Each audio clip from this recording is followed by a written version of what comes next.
Well, I mean, I think there are two different questions. One is the tensions between Iran and other regional countries that you mentioned. And the other one is the JCPOA, the nuclear agreement that the European Union is supporting, and with the three other European powers that are part of the agreement, this is the UK, Germany and France. We believe that regional stability will be benefited by keeping this agreement in place. And that's why the European Union and the High Representative has announced that we will support legitimate trade with Iran.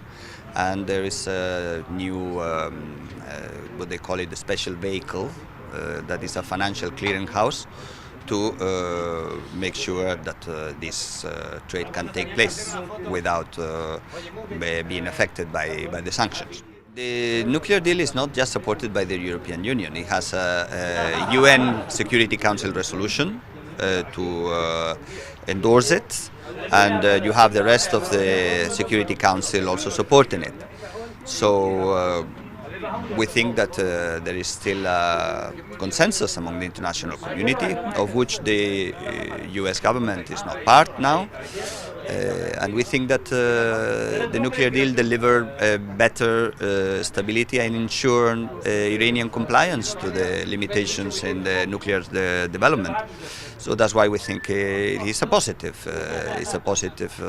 agreement for the stability of the region.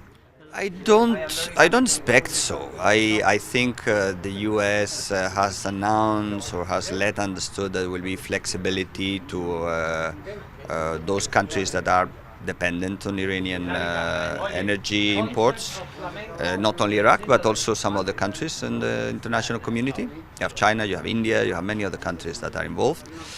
And I believe and I hope there will be a pragmatic approach.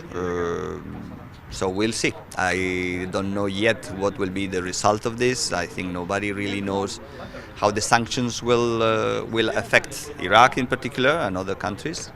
And after November 5th, we'll have to evaluate what the effects of this measure are.